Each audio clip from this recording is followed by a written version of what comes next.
はい、皆さんこんばんは。本日はですね、サイバーガンの M&P9 再カスタムをご紹介したいと思います。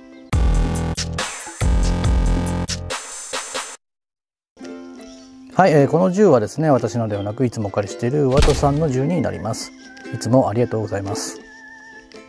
M&P9 はですね、東京マルイのものを以前レビューしており、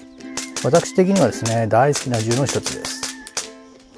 で、今回ですね、タンカラーでさらにですね、再カスタムされた M&P9 をですね、ワトさんが入手されたということで、その外観のかっこよさに惹かれてですね、お借りさせていただきました。このお借りしてですね、東京マルイ製と、基本性能の違いなどですね、そういったものを見ていきたいなというふうに思っております。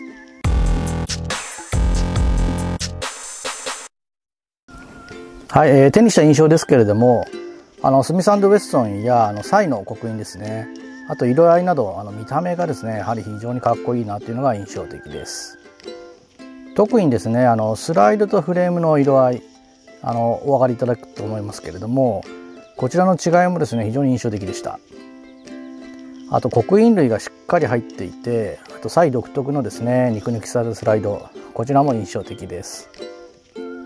あとスライドリリースした時などのですね、金属音、こちらの高さも印象的でありました。はい、それでは各部見ていきたいと思います。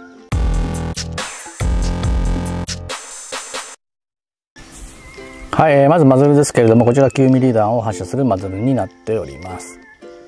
アウターバルにはですね、サブレッサー装着用のですね、ネジ切りがこの中にですね、入っています。はい、フロントリアサイトともですね、こちら2段のサイトになっていて、上部はですね、集光チューブが入っています。あとですね、どちらもですね、こちら反射防止のですね、セレーションが入っております。はい、スライドにはですね、セレーションがですね、こちら全部と、はい、こちら後部にもですね、入っております。はい、あとですね、スライドの左右とですね、あとこちら上部、こちらにですね、ポートの穴が開いています。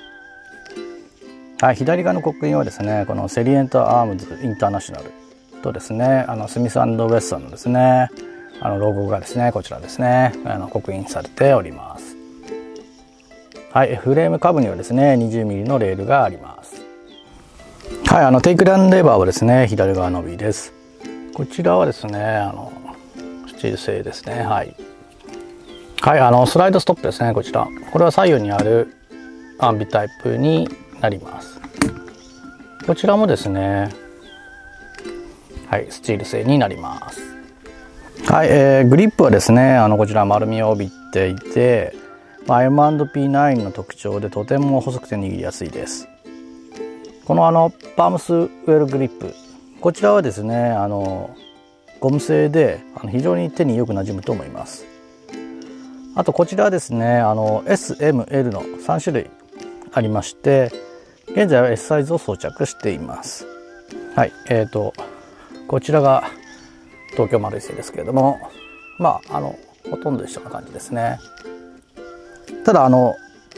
感覚的にはですね、東京マルイの方が私はグリップを細く感じました。はい、セーフティーですけれども、このサイバーガンのやつはですね、セーフティーがない形状ですね。東京マルイはこちらにですね、セーフティーがついてますが、サイバーガンのはないタイプになります。はい、トリガーはですね、M&P9 独特なのでね、トリガーセーフティーがついてるタイプですね。はい。はい、右側の刻印はこの通りになります。ここにですね、セイレントアームズですね、ロゴが入ってるのもいいですね。はい、チャンバーの上部、こちらですね、9mm の刻印が入っているのと、あと実銃ではですね、弾が装填されているか確認できるローディングチャンバーインジケーター、はい、こちらも、ついております。はい、東京マルイのローディングチャンバーインジケーターですね、こちらですね。東京マルイはですね、この通り金色のカートを模したですね、真鍮で表現されています。はい、こちらエキストラクターはですね、金属製になります。別パーツになっています。はい、マガジンの総弾数は18発になります。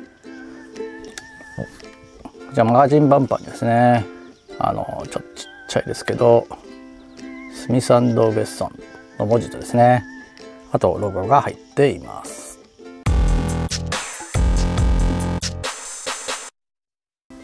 はい、それでは通常分解したいと思います。マガジンは抜いておきます。こちらは通常の M&P9 と同じでですね、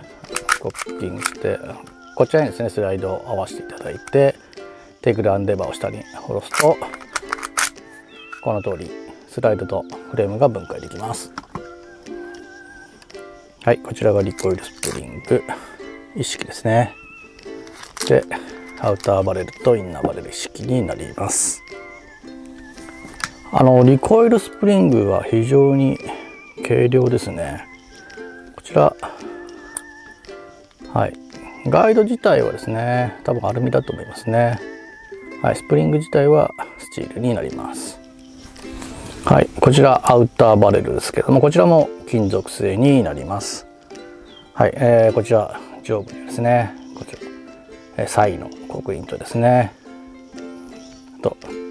チャンバー以外にもサイの刻印が入っています。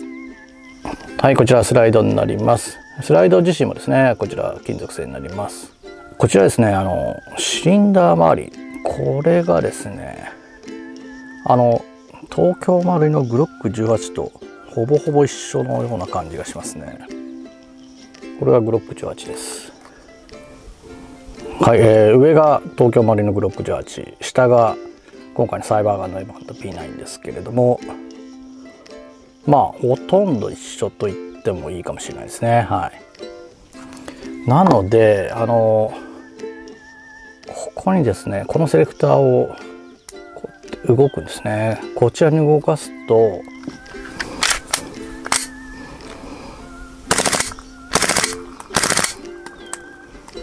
はい、この通りですね、フルオートになります。はい、こちら機関部になりますけれども、こちらはですね、このハンマーローラーですね、これはスチール製になりますね。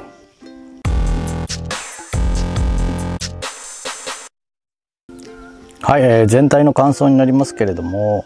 冒頭にも言いましたが、刻印や色合いなどですね、見た目のかっこよさが非常に印象的です。特にですね、再カスタムされたスライドを含めたタクティカルな見た目ですね、こちらの良さは秀逸だと思います。またスライドリリース時のですね、金属音の高さも良いと思います。グリップもですね、非常に握りやすく、私のような手の小さいシューターにはですね、これは握りやすいの一言でしたね。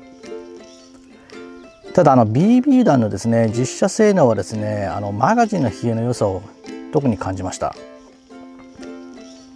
冬場にですね、マガジンをかなり温めても連射はちょっと厳しくて、スライドストップするにはですね、8発ぐらいが限界かなというふうに感じました。あとリコイルもですね、やはりそこまで強くはないです。連射するとですね、だんだんとリコイルが下がっているのが感覚的にも分かります。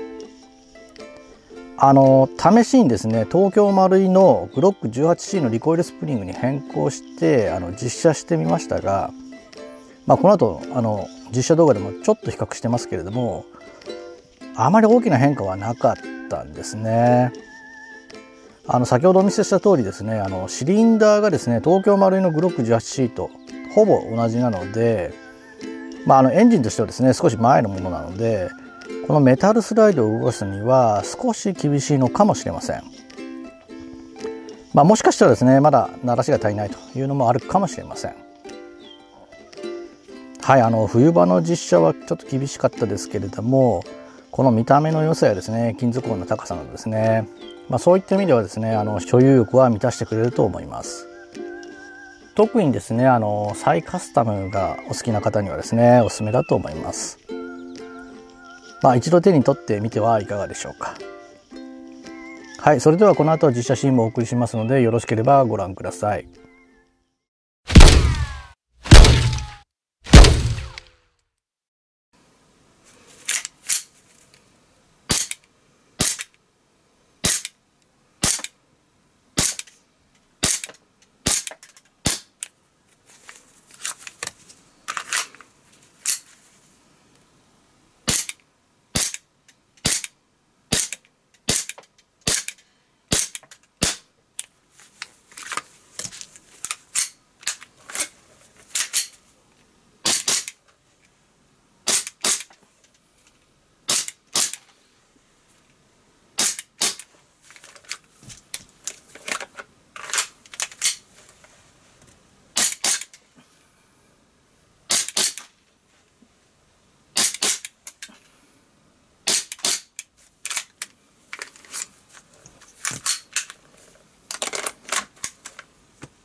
はい、最後までご視聴ありがとうございました。またお会いする日まで。さようなら。